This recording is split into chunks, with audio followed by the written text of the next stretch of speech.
ప్రభువు నామమును బట్టి మీ అందరికీ నా వందనములు.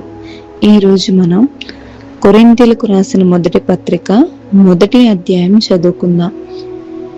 దేవుని చిత్తము వలన యేసుక్రీస్తు యొక్క అపోస్తలుడుగా నుండుటకు పిలువబడిన పౌలును, సహోదరుడైన సొస్తెనేసును, కొరింథీయులనున్న దేవుని సంఘమునకు అనగా క్రీస్తు యేసునందు పరిశుద్ధపరచబడిన వారై పరిశుద్ధులుగా ఉండుటకు పిలువబడిన వారికిని మనకును ప్రభువుగా ఉన్న మన ప్రభువైన యేసుక్రీస్తు నామమున ప్రతి స్థలములో ప్రార్థించు వారికందరికీ శుభమని చెప్పి వ్రాయినది. మన తండ్రి అయిన దేవుని నుండి ప్రభువైన యేసుక్రీస్తు నుండి కృపా సమాధానములు మీకు కలుగునుగాక.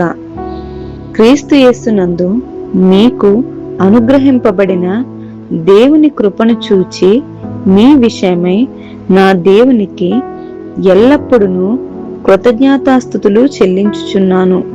క్రీస్తును గూర్చిన సాక్ష్యము మీలో స్థిరపరచబడినందున ఆయన యందు మీరు ప్రతి విషయములోనూ అనగా సమస్త ఉపదేశములోనూ సమస్త జ్ఞానములోనూ ఐశ్వర్యవంతులైతిరి గనుక ఏ కృపావరమునందును లోపము లేక మీరు మన ప్రభువైన యేసుక్రీస్తు ప్రత్యక్షత కొరకు ఎదురు చూచుచున్నారు.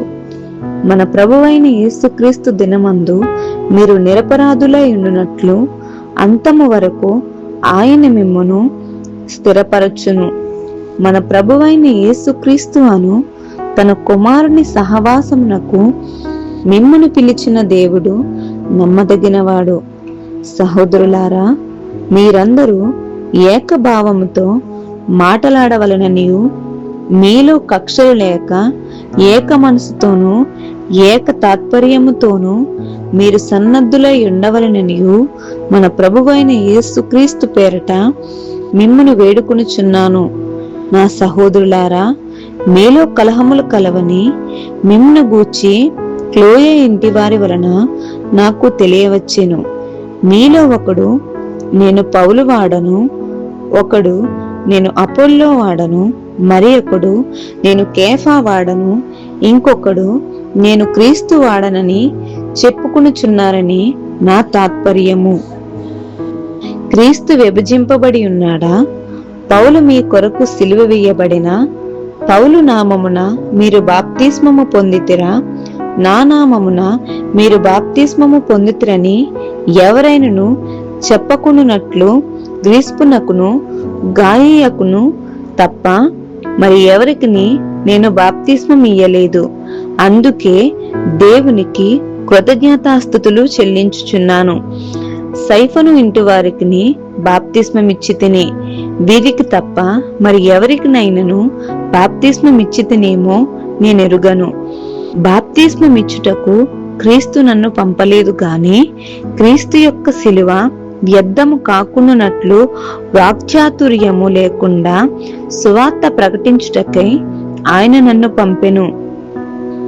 సిలువను గూర్చిన వార్త నశించుచున్న వారికి వెర్రితనము గాని రక్షింపబడుచున్న మనకు దేవుని శక్తి.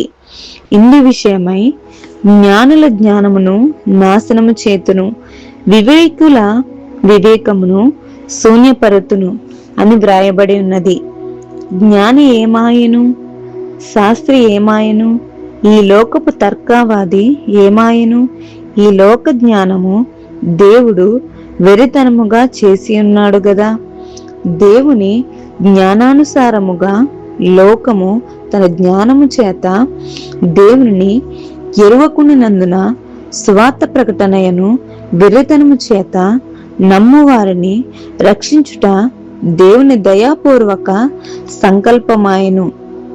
యూదులు సూచక క్రియలు చేయమని అడుగుచున్నారు, గ్రీసు దేశస్థులు జ్ఞానము వెతుకుచున్నారు. అయితే మేము సిలువ వేయబడిన క్రీస్తును ప్రకటించుచున్నాము. ఆయన యూదులకు ఆటంకముగాను అన్యజనులకు వెర్రితనముగాను ఉన్నాడు గాని యూదులకేమి గ్రీస్తు దేశస్థులకేమి పిలువబడిన వారికే క్రీస్తు దేవుని శక్తిను దేవుని జ్ఞానమునై ఉన్నాడు. దేవుడు వెర్రితనము మనుష్య జ్ఞానము కంటే జ్ఞానము గలది. దేవుని బలహీనత మనుషుల బలము కంటే బలమైనది. సహోదరులారా, మిమ్మును పిలిచిన పిలుపును చూడుడి.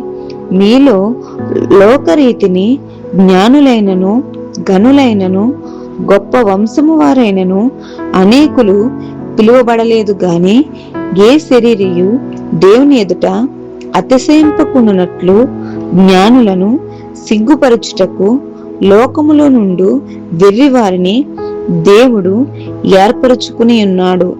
బలవంతులైన వారిని సిగ్గుపరచుటకు లోకములో బలహీనులైన వారిని దేవుడు ఏర్పరచుకుని ఉన్నాడు. ఎన్నిక అయిన వారిని వ్యర్థము చేయుటకు లోకములో నీచులైన వారిని, తృణీకరింపబడిన వారిని, ఎన్నిక లేని వారిని దేవుడు ఏర్పరచుకుని ఉన్నాడు. అయితే ఆయన మూలమున మీరు క్రీస్తు యేసునందున్నారు. అతిశయించువాడు ప్రభువునందే అతిశయింపవలెను అని వ్రాయబడినది నెరవేరునట్లు దేవుని మూలముగా ఆయన మనకు జ్ఞానమును నీతియు పరిశుద్ధతయు విమోచనమునాయెను. అందరికీ వందనములు.